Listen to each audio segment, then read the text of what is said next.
Putra dari Bapak Nur Hadi Yono, alamat Kampung Taman, dengan jumlah nilai 987.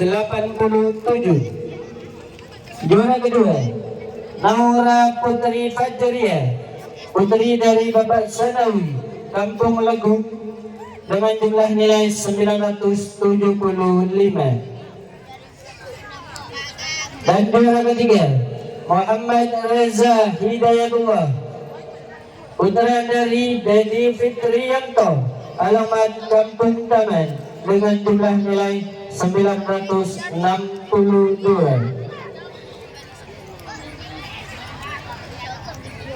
Lomba jus amal tingkat 2. Juara pertama, Nur Afia, putri dari Bapak Budiono, Kampung Taman, dengan jumlah nilai 987.